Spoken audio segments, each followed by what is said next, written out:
brought to you by Silver Pumps. Top quality और consistent performance के लिए सिर्फ सिल्वर पंप्स नाम याद रखना।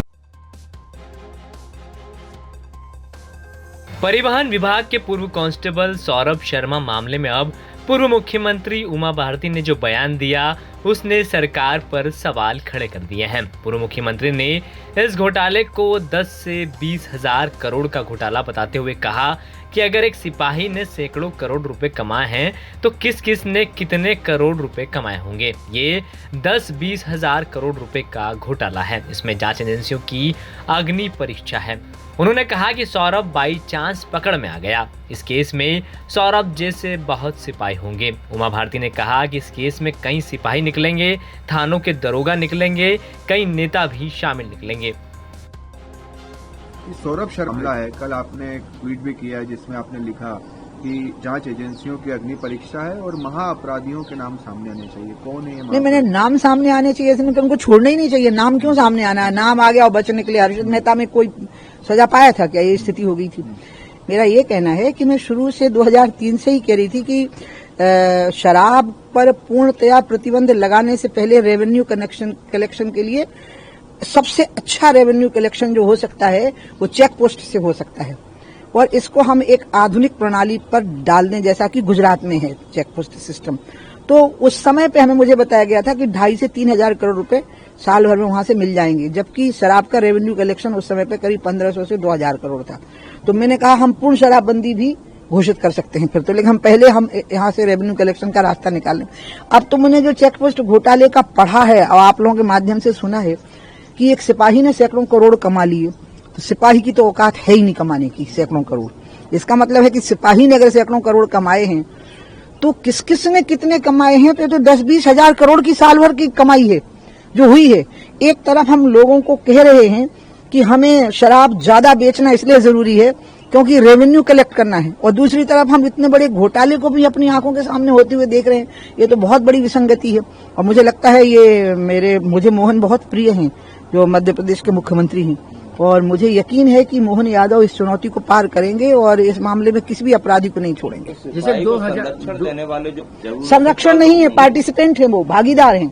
किसी ने किसी को संरक्षण नहीं दिया है, सबने भागीदारी की है, और उस भागीदारी में उसका भी हल्का फुल्का रोल रहा है। और ऐसे रुको ऐसे बहुत सिपाही होंगे, ऐसे बहुत सिपाही निकलेंगे। सौरभ बाई चांस पकड़ में आ गया, सिपाही निकलेंगे, थानेदार के थाने के दरोगा निकलेंगे, ऊपर के अधिकारी निकलेंगे, कुछ नेता निकलेंगे।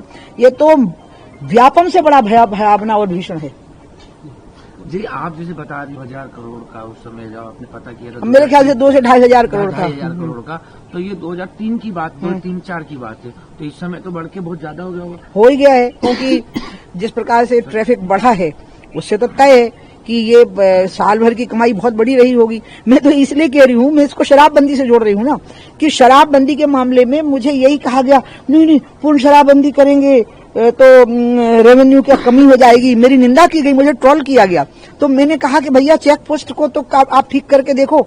और अब देखो सौरभ शर्मा कांड ने बता दिया ना कि एक सिपाही अगर 100-200 करोड़ खा सकता है, तो चेक पोस्ट में साल में कम से कम 20-30 हजार करोड़ का घोटाला हुआ है। वहाँ ईमानदारी बरतो तो शराबबंदी अपने आप कर लोगे और रेवेन्यू का जो हर्जाना है वो पूरा हो जाएगा। लेकिन आपको मालूम है कि ये रेवेन्यू का जो पैसा था ये सारा ब्लैक में ही जा रहा था, जो कि मतलब आया है कि अगर वैसा हो जाता जैसे आप सिस्टम बता रही थी ऑनलाइन वाला, तो सारा लीगल हो जाता और रेवेन्यू आता। अब इसका जवाब मैं नहीं दे सकती क्योंकि मैं छोड़ करके चली गई, जो रहे उन लोगों से पूछ लीजिए। बहुत बड़ी बात कही कि घोटाला ये व्यापम से बड़ा है। हाँ, इसका कारण यह है क्योंकि व्यापम का जो घोटाला था उसमें लोगों को व्यक्तिगत रूप से इन्वॉल्वमेंट जो था उसमें दोनों तरफ से अपराध था। जो इन्वॉल्व हो गए थे, ठीक है कि वो उनको सजा मिली, लेकिन वो अपराध में इन्वॉल्व थे।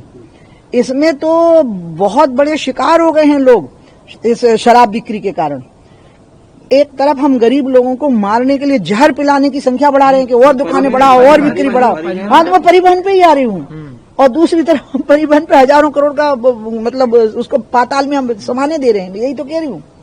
वही बात कह रही हूँ। दीदी ये कैसी जांच है? यदि एक तो 1-1.5 महीने तक मिलते नहीं है, उनको ढूंढ रही है, लुकआउट नोटिस जारी कि हुआ, भाई कहीं तीनों विदेश गए हैं, दुबई गए हैं, ठीक है। कैसी बातें तीनों आज इस बारे में सारे जवाब सरकार को देने हैं, सरकार देगी। जांच एजेंसी की निष्पक्षता पे और दक्षता पे मुझे पूरा विश्वास है। बस उसकी परीक्षा की घड़ी है कि इस घड़ी में वो इस चीज को पकड़ लें, और इसका लाभ ये होगा कि एक ईमानदारी का बर्ताव अगर चेक पोस्ट पे शुरू हो गया तो हमें शराबबंदी आसान हो जाएगी।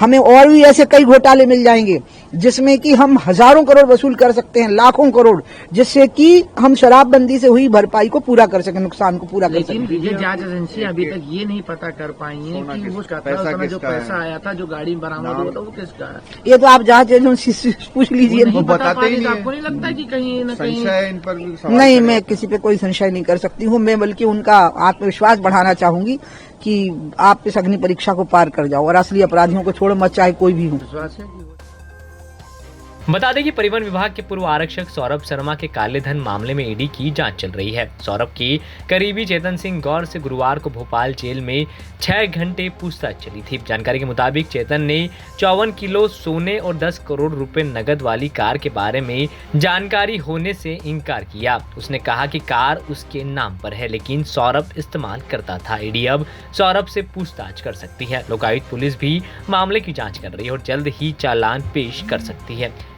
ये भी बता दें कि 2024 दिसंबर महीने में आयकर विभाग को भोपाल के मेंडोरी के जंगल में देर रात एक कार से 52 किलो सोना मिला था। इसके अलावा 11 करोड़ रुपए कैश भी बरामद हुए थे। सोने की कीमत करीब 40 करोड़ 47 लाख रुपए आंकी गई, जिसके बाद आरटीओ के पूर्व कांस्टेबल सौरभ शर्मा को मामले में आरोपी बनाया गया था और वो फरार चल रहा था। सौरभ सरेंडर करने की फिराक में था, लेकिन उसे पुलिस ने दबोच लिया। मामले में उससे पूछताछ जारी है। ब्यूरो रिपोर्ट, एमपी तक।